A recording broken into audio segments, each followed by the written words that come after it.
I overheard that my kids wanted to invite me for Christmas as a nanny, not a guest. So I changed my plans for December 24th. I shouldn't have heard that. My daughter's voice came from the hallway when she thought I was napping in the spare room. "She'll be happy to help," she said to my brother. "If we sell it right, a cozy family Christmas, she won't mind starting early to feed the kids and put them to bed. We can still have dinner ready for the adults at 8. There was a pause, then a laugh I didn't recognize.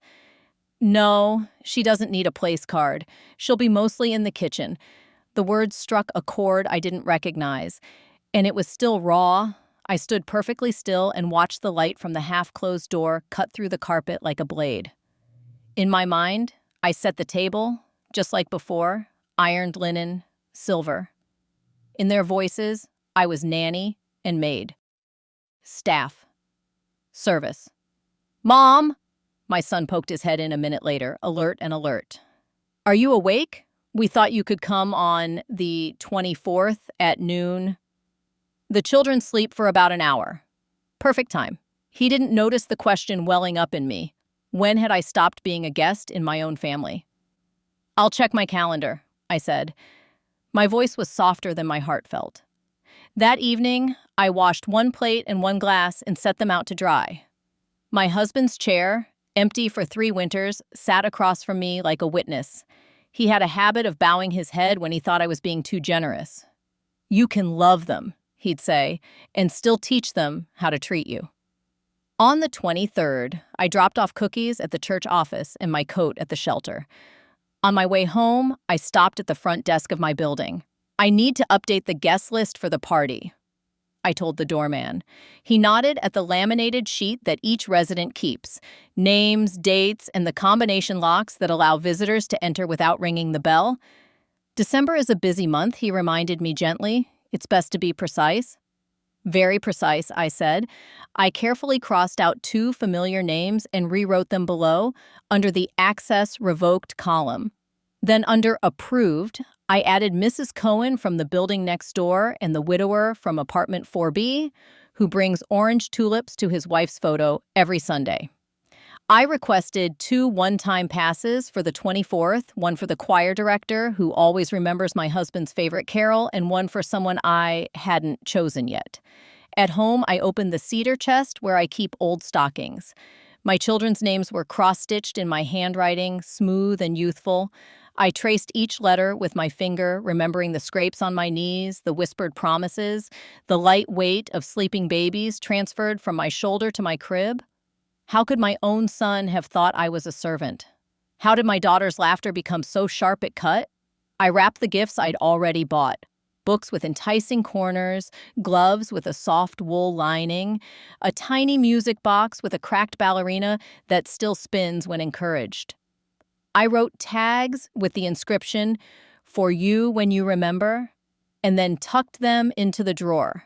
Not out of anger, out of patience. I have more of that than they think. At dawn on Christmas Eve, I took the bus to the market. I chose the quietest hour and the heaviest oranges, the ones that leave a fragrant scent on your hands. I chose a small portion of roast meat, enough for 2, and a bottle of something sparkling. In line at the checkout, I overheard a young woman tell her friend she was afraid to go home because she'd be on duty at Grandma's. My friend winced. I thought about duty. I thought about love. The difference is in consent. By noon, my phone buzzed.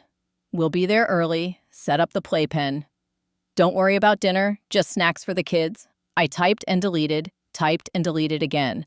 Finally, I sent. "Looking forward to the party. Come by at 5.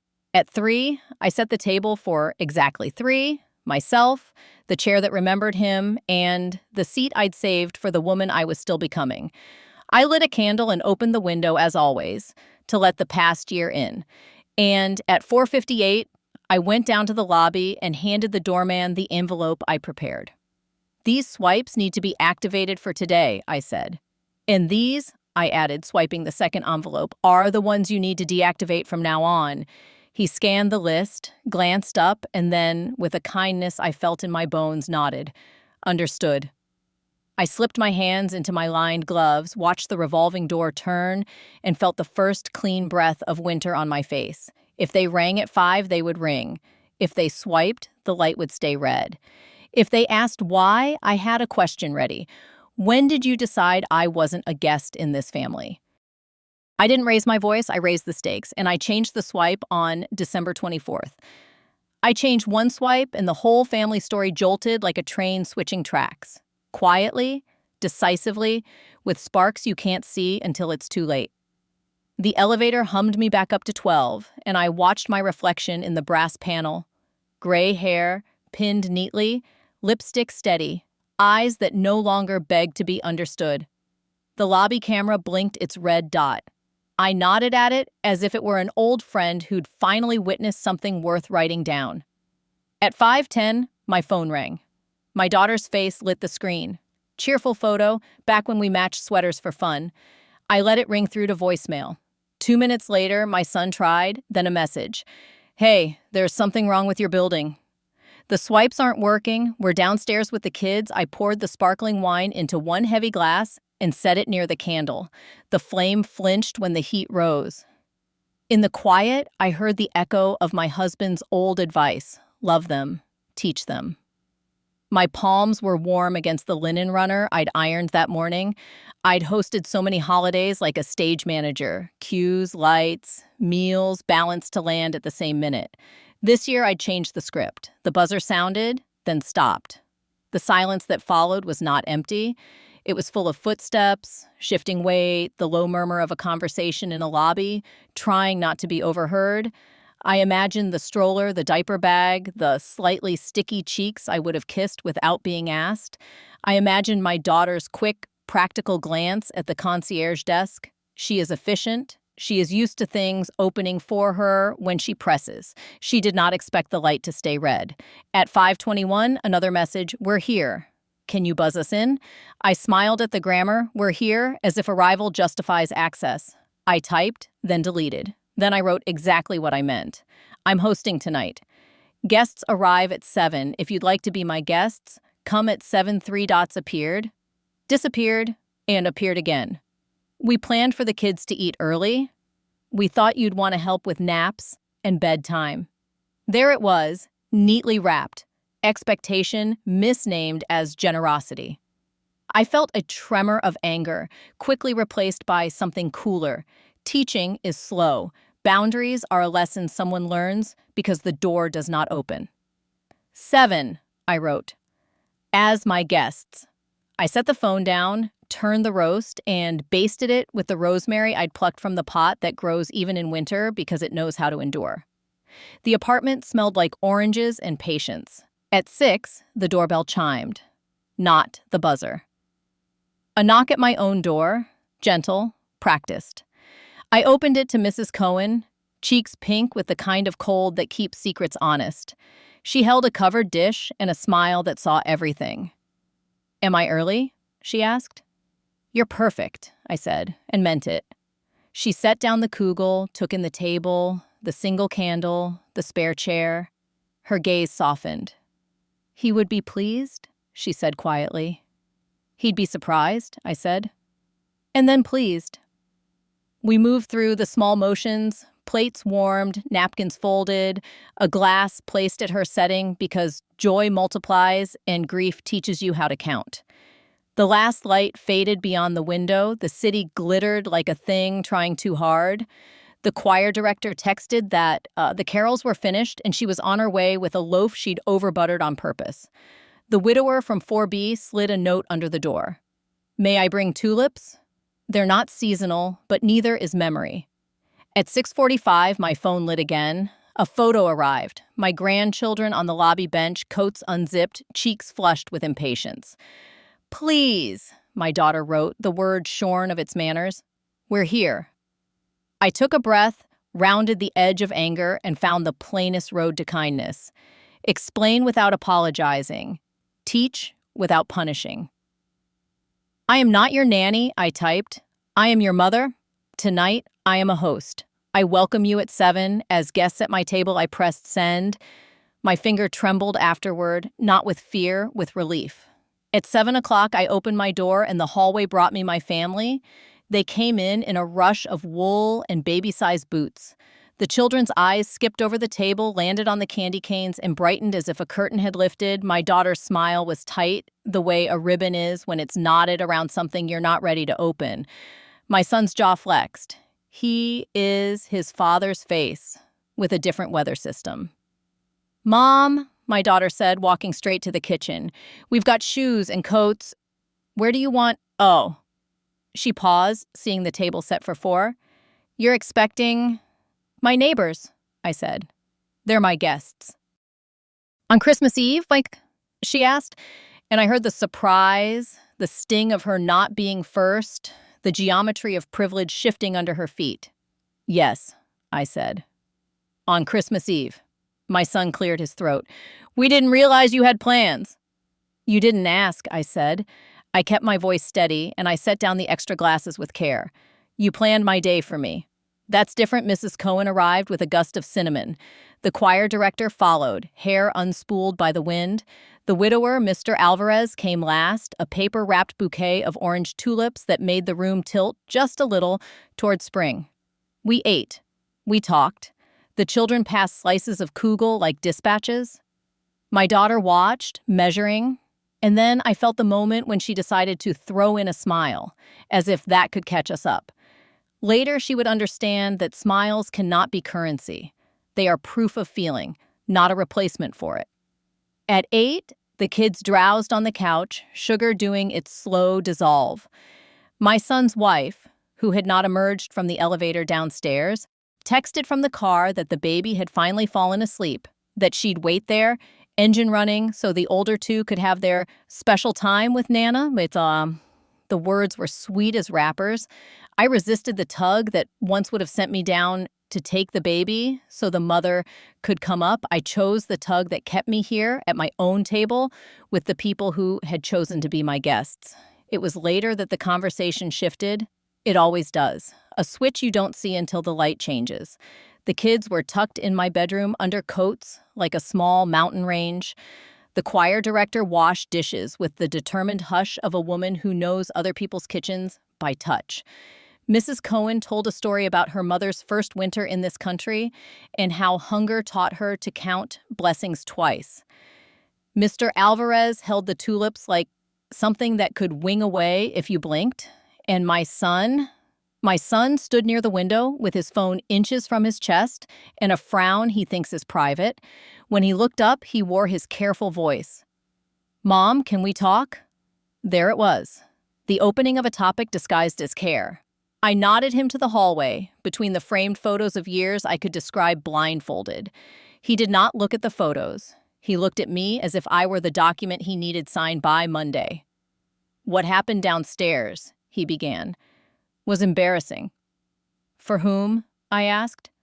"For us," he said. "For you too." "I wasn't downstairs," I said. I let the smallest smile flicker.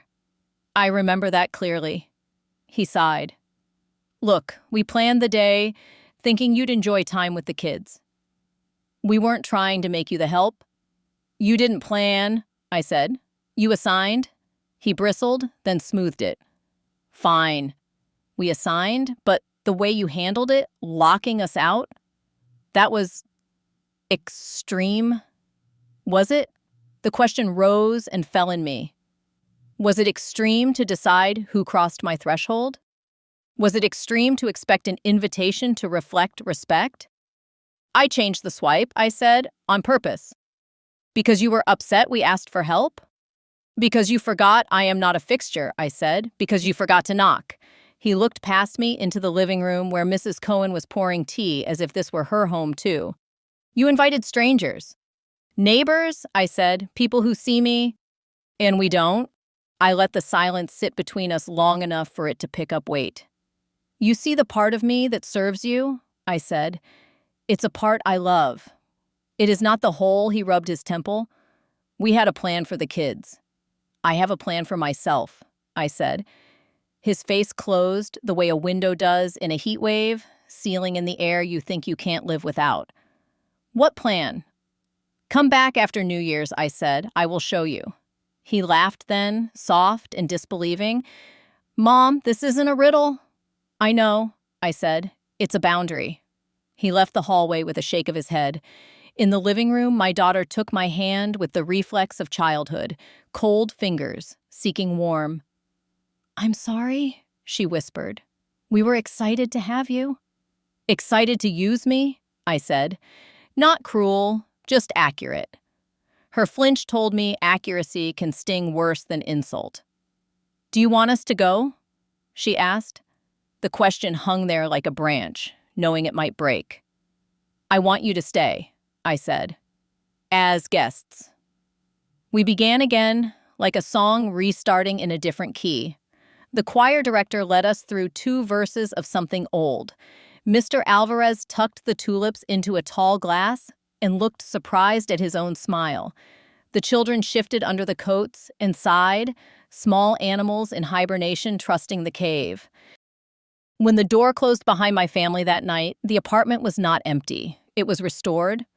I washed the last glass and dried it with a towel I'd kept since the first house we owned, the one where the roof leaked into pots we named by the sound. I set the glass upside down and watched the last bead of water slide to the lip and let go. If the story had ended there, it would have been enough. A line drawn, a lesson offered, a holiday reclaimed. But families are rivers. They find new paths when you dam the old ones. When I woke the next morning, the city still quiet, a text waited like an invoice. From my daughter, "We need to talk about New Year's. We've booked a cabin, the kids are excited, you'll have your own room, but we'll need help with bedtime and meals. It'll be our treat." The phrase reached in and flipped the switch I'd changed, our treat. Payment disguised as invitation, a room offered like a tip. I sat on the edge of the bed and felt my heartbeat settle into the slower rhythm I've cultivated since my husband left me behind to steward this love into the future. I wrote back, "I appreciate the offer. I have plans for New Year's." "What plans?" she asked, and the impatience smudged the words. "We thought we'd include you." "Include me as what?" I typed. Her delay was telling. Then, "As family." I held the phone and felt the irony bathe the room in a cold light. Family without seat, without say, without schedule. I put the phone down, I got dressed, I made coffee the slow way, with the kettle that sings and the filter that pretends to be a ritual. When the cup was ready, I opened the notebook I've used for 50 years to add up what matters. On a fresh page, I wrote at the top, January. Underneath, I wrote, teach, don't punish. Invite, don't serve. Choose, don't justify. Then I underlined a word I had never written for myself. Consequences. The day moved. I walked to the park, waved at the bundled toddlers whose parents looked at their watches like they expected time to apologize. I stopped at the bank. I stopped at the building manager's office. I stopped at the florist and ordered more tulips for the week when grief pretends to be a flu and you forget how to open the blinds. In the elevator back up, a young woman in a red hat asked if I'd had a nice Christmas. Yes, I said. Different. And New Year's? She asked. Plans? I'm hosting, I said, and the truth of it lifted the elevator's small space into something like sky. The second hook arrived in a plain envelope. It slid under my door during the hour when the afternoon light gets thin and makes even generous rooms look stingy. The return address was my daughter's street in her handwriting, which has always leaned forward as if chasing the next point. Inside was a brochure. The cover showed a smiling woman my age in a sunny kitchen with white cabinets and a man in a pastel sweater leaning against the island like contentment. Bright Pines, active living, it said. Freedom for you, peace of mind for them. Beneath the brochure, a note. Just an option. No pressure. Tours next week. We thought it could ease your responsibilities. The kids could visit after school. They even have a shuttle to church. Love us. I sat with the brochure and felt my pulse skip like a record on a scratch. I spread the pages on the table. There were photos of a pool and a room with fake books and a woman darning a sock with the concentration of a saint. There were testimonials from people whose smiles did not reach their eyes. There was a promise of restaurant-style dining that made me tired.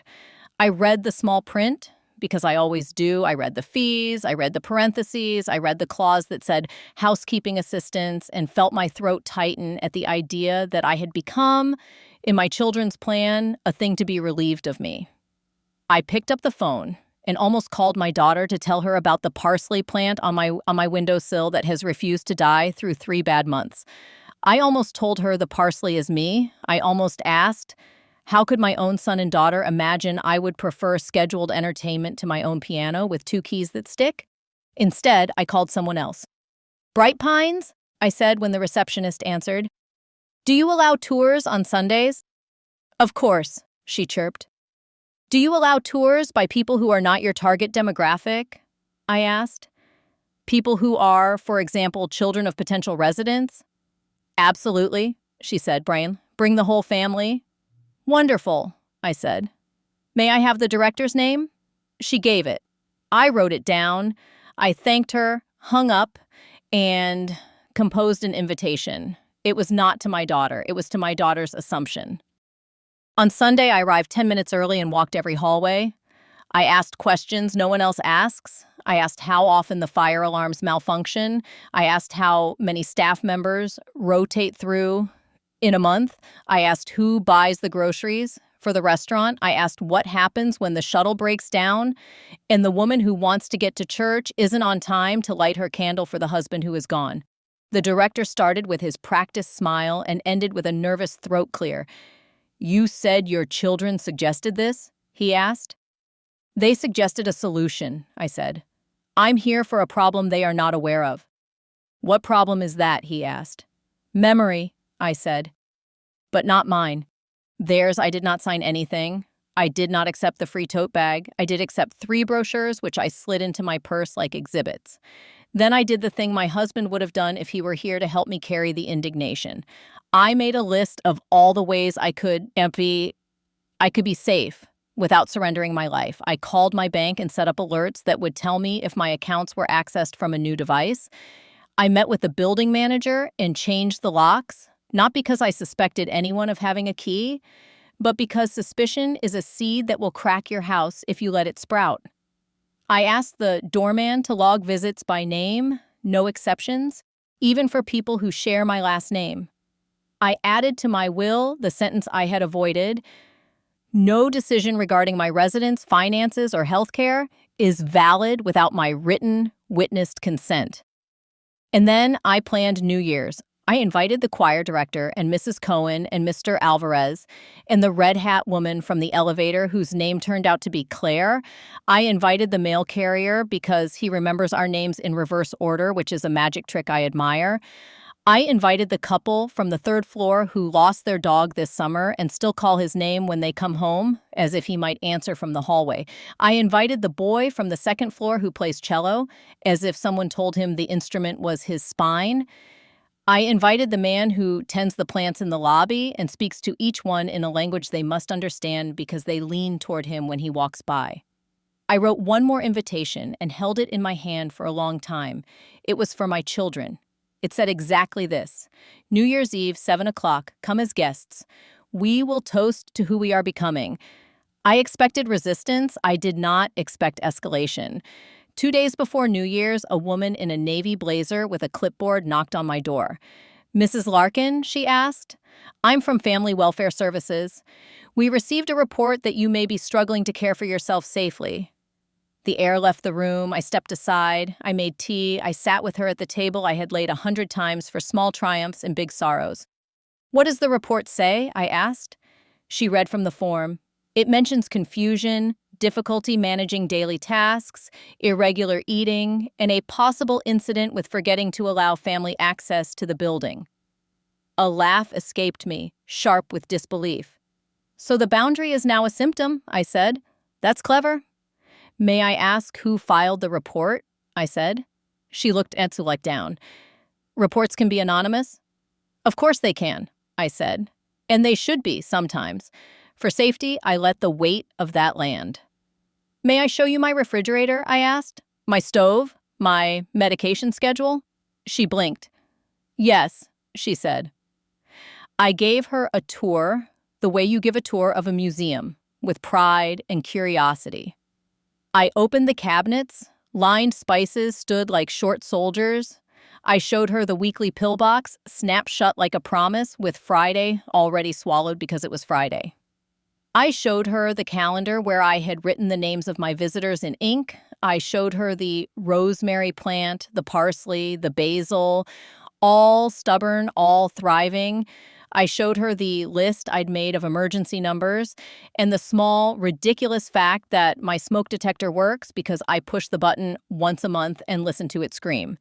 She sat down, her clipboard softer now. "May I ask," she said carefully, "about your relationship with your children?" "You may," I said. "I love them. They love me." They forgot briefly that love is not entitlement. I reminded them. They did not enjoy the reminder. "Sometimes," she said, "grown children panic when their parents begin to assert new boundaries.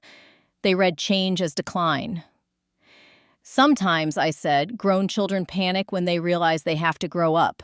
She took a breath. "I'm closing this report," she said. "You're well within your rights. But if I may, keep a paper trail. People who file anonymous concerns sometimes file them more than once." I walked her to the door, and in the hallway, I saw my daughter frozen there with her own key in her hand, the key that now met a new lock. We looked at each other, the way mothers and daughters do, measuring the gap, remembering the bridge. "Did you call them?" I asked. Her eyes filled, and she shook her head, then nodded, then shook it again. "I didn't think they'd come," she said. "I was scared that you were making rash decisions. And if I were," I said, "would Bright Pines be better than my own life?" She swallowed hard. "I wanted you safe."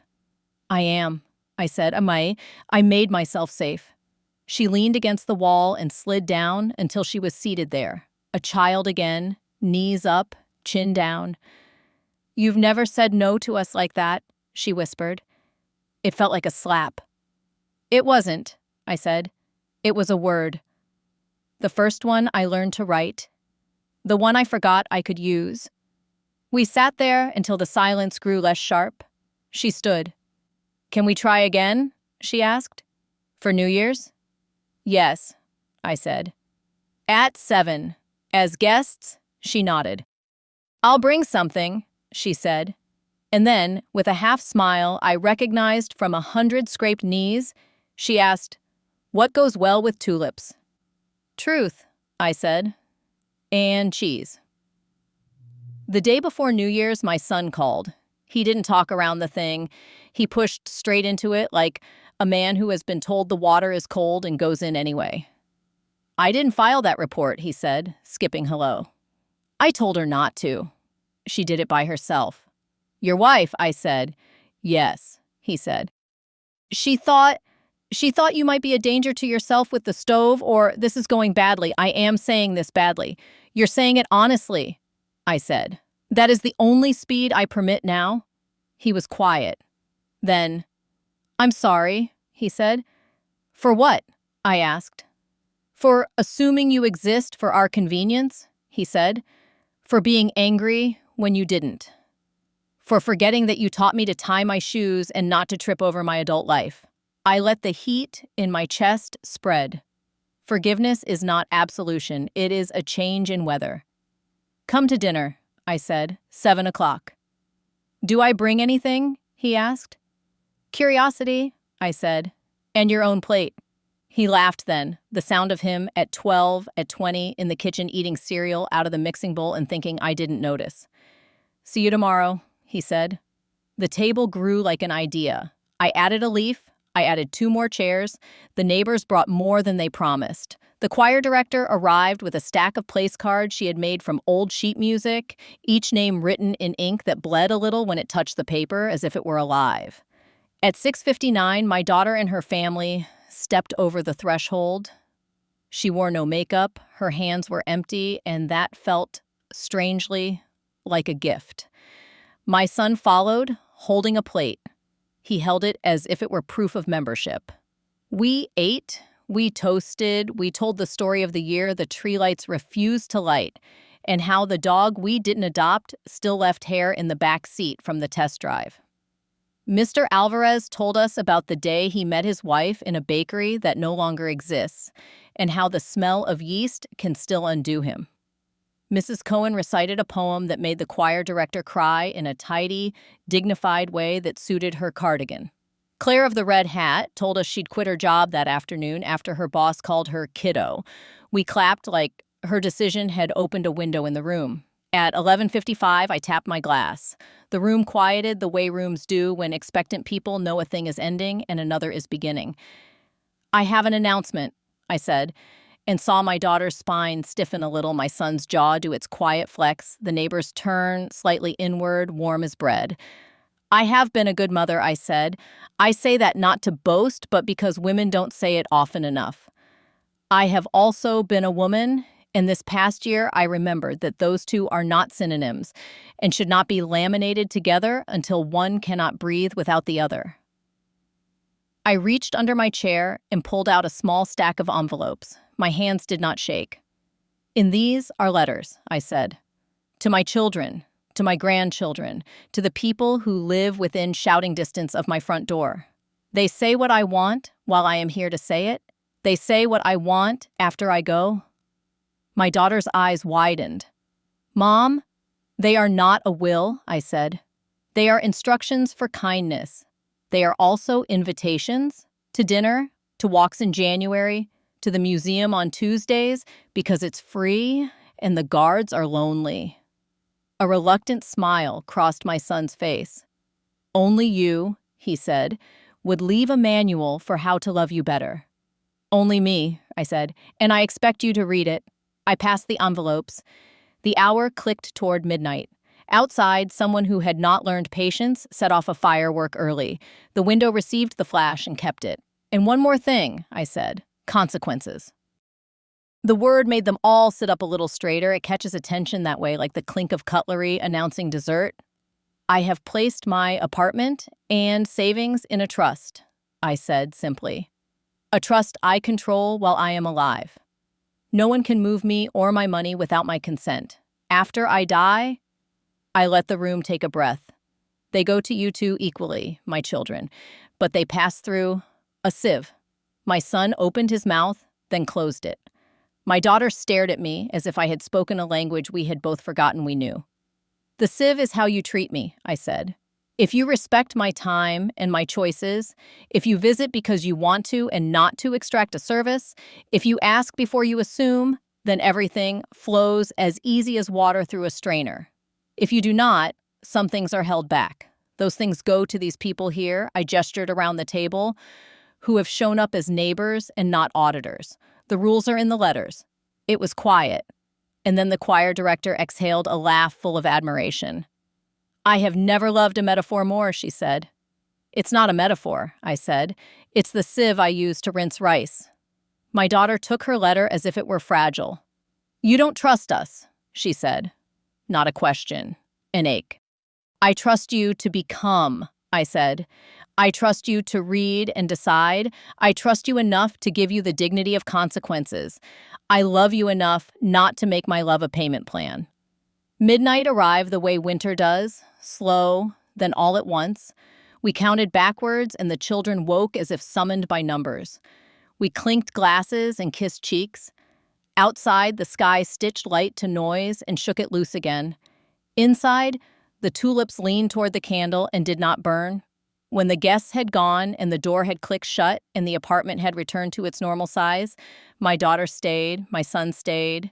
They helped me carry plates to the sink and wipe the rings the glasses had left on the wood. All night, the radiator had hissed like a temperamental cat. Now it purred. "Mom," my son said after a long silence, broken only by the soft clatter of one fork meeting another, "are we in the sieve right now?" "You're always in the sieve," I said. "That's the point." He nodded.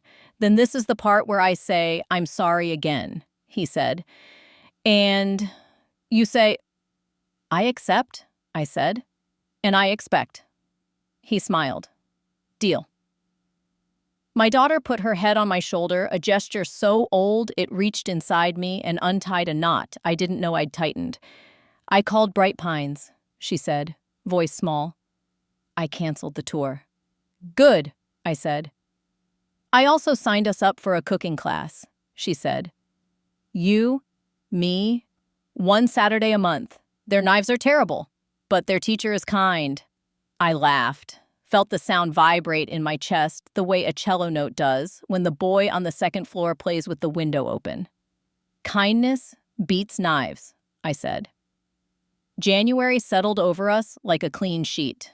My days filled in without being filled up. I taught the choir director how to make the bread I learned from my grandmother, who never measured but always knew. I walked the park with Claire and listened as she tried on new ways to say, I quit. That sounded less like apology and more like relief. I let Mr. Alvarez fix the sticky keys on my piano and pretended I didn't notice when he left the orange tulips fresh every Sunday because grief needs a ritual, you can see. My children learned to call first. They learned to ask. They learned to hear no. They learned sometimes to hear yes, an earned yes that tasted better because it wasn't assumed. And then one afternoon in late February, when the snow had a skin of ice like a polite lie, the doorbell chimed again. Another envelope. Another test. Inside was a form printed from a website. Not Bright Pines this time, a caregiver hiring platform. Flexible hours, family managed schedule, background checks available. My daughter's handwriting was not on it. The application was filled out with my name, my phone number, my address. Under reason for seeking care, the box was checked. Companionship and light housekeeping. I felt the blood leave my face and then return like a wave that had thought better of receding. The form was unsigned. The site's logo was small and blue and unremarkable. The timestamp at the bottom read 2 days ago. I called my daughter. She answered on the second ring. Not me, she said immediately, without hello. What now? I described it. Her breath sucked in. She said. I told him to. I'll call you back. My son called before she did. She meant well, he said, and even he heard the thinness of the defense. She thinks you get lonely. I do, I said, sometimes. Then I call someone, or I make soup and deliver it to a door that needs knocking. He sighed. What do you want me to do? I want you to tell her I will not be managed, I said. I want you to tell her that if she wants to be part of this family, she will have to learn to be a guest as well as a host. That's a lot, he said. Family is, I said. I called the platform. I told them the application was fraudulent. I told them to block my name and address. I told them that the word companionship is lovely, but not when it's used like a bolt to keep a door closed around a person who is standing in the doorway looking at her life. In March, my son came over alone. He held the plate again, stubborn and hopeful. He asked if he could sit. He told me he'd had a hard conversation and it had left bruises. I told her, he said, that you are not a project, that you are a person. Projects end, I said softly. People carry on. He nodded. She's thinking. She'll call you. She doesn't need to ask my forgiveness, I said. She needs to ask my preferences. He smiled, winced. I married a woman who likes to hold all the strings, he said. She thought it meant the puppet danced better. I danced fine without strings, I said. Tell her that. Spring brought a shock of green to the stubborn herbs on my sill. A bird I could not name tapped the window and left a dusty kiss. I bought myself a new pair of walking shoes and learned a new route through the city where the stoplights align for a blessed 3-block stretch like the world offering you a runway. On Mother's Day, my daughter arrived early with a bouquet that wasn't tulips. It was wildflowers, messy, beautiful, not chosen for symmetry, but for heart. She hugged me longer than the threshold requires and set the flowers in my sink and looked me in the eyes, really looked, and said, I have been selfish. You have been scared, I corrected. Selfishness is a symptom. Fear is a cause. She nodded. Will you tell me when I'm doing it? The assignment disguised as care? Yes, I said, and I will try to tell you before I have to change the swipe. We laughed. It was not a performance. It was a small proof. In June, I hosted a dinner where children were not permitted. The invitation said, with love, adults only. My neighbors came glammed in their small ways: lipstick they save for weddings, a tie with a stain they pretended not to notice, shoes that clicked like punctuation. My children came too, leaving the grandkids at home with a sitter who was paid properly because love does not replace wages. We ate the foods that crunch. We told stories that reach back further than the youngest person alive at the table. We did not talk about care plans. We talked about the jazz club that used to be on 12th and closed before any of us got to dance there. But we remembered the posters. We talked about the bakery with the good light where Mr. Alvarez met his wife, and how when he passes the empty storefront, he hums a bar of a song that no one else recognizes and maybe he made up. We talked about my husband's habit of whistling in his sleep and how it taught me that even rest can be melodic if you listen for it. Later that night, when the dishwasher swore at me with its broken seal and I told it to hush. The way you talk to a child who has stood up in a booth at a restaurant, my daughter lingered by the window. The city was a bowl of diamonds someone had knocked over. I think I had it wrong, she said without turning. I thought the measure of being a good daughter was taking care of you. I forgot the measure might be letting you take care of yourself. Not letting, I said, seeing, respecting. She nodded. I see it now. Then she smiled and added, it's blinding. We stood there together, our reflections layered into the glittering city, two women who had learned and learned again. By August, the herbs had gone leggy, and I cut them back without mercy because growth requires pruning. It was then that the last test came, and, to my own quiet pride, I did not waver. It came in the form of an emergency text thread. Mom tripped, my son wrote. She's okay. But should she be living alone? He had meant to send it to his wife. He sent it to me. I stared at the screen. The bruise on my shin from the trip across the vacuum cord was a watercolor, yes, but it did not need a chorus. I typed, Mom is reading. Mom is fine. Mom will call if Mom needs anything. Then I called. Do not talk about me like I am not in the room, I said, even when the room is a phone. I'm sorry, he said quickly, voice thick with that particular guilt we craft for ourselves out of love and laziness. Habit. Break it, I said. Now. He did. Habits can be folded like linens and put in a different drawer. Autumn returned with its bouquet of burn and gold. My children made plans and included me as a person, not a tool. They asked what I wanted. Sometimes I said yes, sometimes I said no, sometimes I said, invite me for dessert, I have dinner plans. The first time I said that, their faces made me pause, then exhale. Surprise, then pride. Christmas did come again, as it always does, relentless and forgiving. My building's lobby sprouted a tree that poked at my memories. The doorman set out a bowl of peppermint candies that tasted like toothpaste and hope. My calendar filled the way a life fills when it is treated like an instrument and not a storage closet. A week before Christmas, my daughter called. Her voice did not float from a hallway this time. It faced me head on. Mom, she said, we'd like to invite you to Christmas Eve as our guest. Would you like to come? I swallowed a laugh that would have been unkind and found the answer that told the truth. Yes, I said. At 7. Dinner's at 7, she said, smiling audible. I'll bring the sieve, I said, and she burst into a laugh that held something like joy. On December 24th, I dressed slowly. I pinned my hair. I took out my husband's scarf because it holds his shape. I walked down to the lobby at 6:45. The doorman wished me a Merry Christmas and slid an envelope across the desk. From 4B, he said. Orange tulips are out of season, but he found a way. I tucked the envelope in my bag and stepped out into the cold air that tasted like peppermint and newness. I did not need to change any swipes this year. The door opened, and I walked through it like a person who knows she decides who enters and who does not, herself most of all. At my daughter's, the table wore its best without apology. My place card had my name on it, just my name, not Nana, as a job description. The children climbed onto my lap, my bones answered yes, and later, When their heads grew heavy, their parents took them without looking at me first for permission or expectation because they have learned, as I have, that love is not a shift you clock into. We ate. We told last year's story like a parable we finally understood.